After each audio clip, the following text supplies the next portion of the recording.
സത്യവേദോസത്തിൽ നിന്ന് ബാറാസിറയുടെ പുസ്തകം 17-18 അധ്യായം. ദൈവം ആദാമിനെ മണ്ണിൽ നിന്ന് സൃഷ്ടിച്ചു, മനുഷ്യനെ അതിലേക്ക് തന്നെ തിരികെ അയക്കുകയും ചെയ്യും.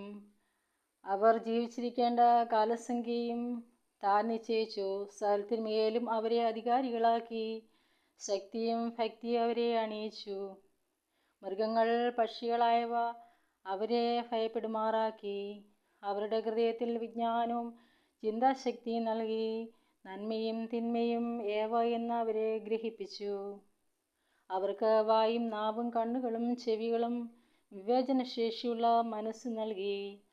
ആയത് തൻ്റെ പ്രവർത്തനങ്ങളുടെ പ്രാബല്യം കാണിച്ചു കൊടുക്കുവാനും തൻ്റെ പ്രത്യേകതകൾ ഗ്രഹിക്കുവാനും തന്നുള്ള ഭക്തിയെക്കുറിച്ച് ലോകത്തിന് വിവരിച്ചു കൊടുപ്പാനും തൻ്റെ മഹാപരിശുദ്ധ തിരുനാമത്തെ അവർ മഹത്വപ്പെടുത്തുവാനും തന്നെ.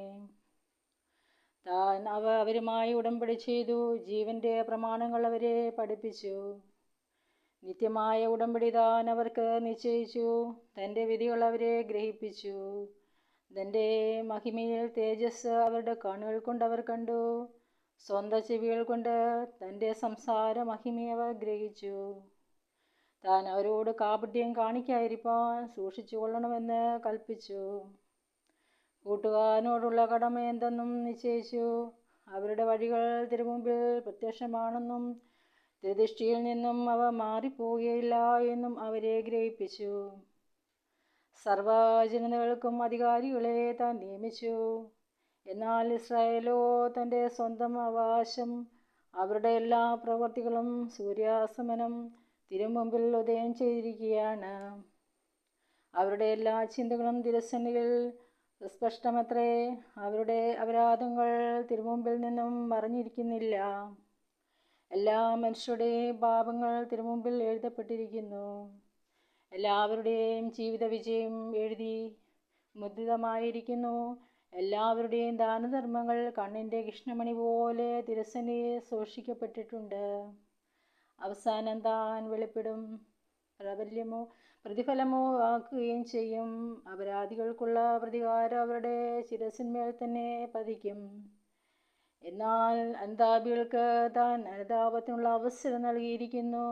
പുണ്യവാന്മാരെ ഉപദ്രവിക്കുന്നവരെ താൻ നശിപ്പിച്ചു കളയും. ദൈവസന്നിധിയിൽ പശ്ചാത്തപിപ്പീൻ, നിങ്ങൾ നശിച്ചുപോകാതിരിപ്പാൻ അനുതപിപ്പീൻ. പാപം വിട്ട് ദൈവകോപം വരാതിരിപ്പാൻ അനുതപിപ്പീൻ. ജീവനോടിരുന്ന് തനിക്ക് സ്തോത്രം അർപ്പിക്കുന്നവർക്ക് പകരം ലോകത്തിൽ നശിച്ചു പോകുന്നവരെ കൊണ്ട് ദൈവത്തിന് എന്ത് പ്രയോജനം? തിരുസന്നിധിയിലേക്ക് അനുതാപപൂർവം തിരിച്ചു വരുന്നവർക്കായി ദൈവം വെച്ചിട്ടുള്ള കരുണ എത്ര നിസ്സീമം! എന്തെന്നാൽ മനുഷ്യനുള്ള നീതിയില്ല തൻ്റേത്. മനുഷ്യരുടെ ചിന്ത പോലെയല്ല തൻ്റെ ചിന്ത.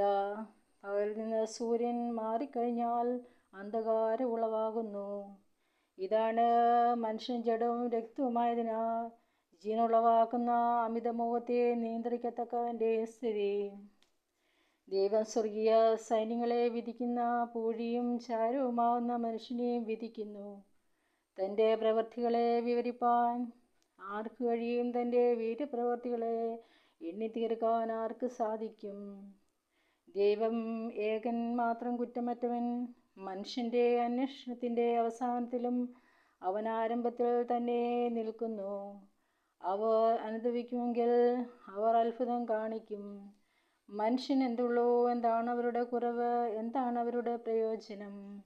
അവരുടെ ഗുണമെന്ത്? അവരുടെ ദോഷമെന്ത്? മനുഷ്യൻ അങ്ങേയറ്റം 100 വയസ്സുവരെ ജീവിച്ചേക്കാം. എന്നാൽ സമുദ്രത്തിൽ ഒരു തുള്ളി വെള്ളം പോലും, ഒരു മണൽത്തരി പോലുമല്ലോ. ഈ ലോകത്തിലെ 1000 ആണ്ടുകൾ പുണ്യവാന്മാരുടെ ലോകത്തിലെ ഒരു ദിവസം പോലെയല്ലയോ? അതിനാൽ താൻ മനുഷ്യനോട് ദീർഘക്ഷമ കാണിക്കുന്നു, തൻ്റെ കരുണ അവരുടെ മേൽ പൊഴിക്കുന്നു. എന്തെന്നാൽ അവരുടെ അന്ത്യം ദുരിതമാണെന്ന് താൻ അറിയുന്നു. അതിനാൽ അവർക്ക് ധാരാളമായി മാപ്പ് കൊടുക്കുന്നു. മനുഷ്യൻ്റെ സഹതാപം അവൻ്റെ അയൽക്കാരനോട് ദൈവകരുണയോ? തൻ്റെ എല്ലാ സൃഷ്ടികളോടും കൂടെ താൻ അവരെ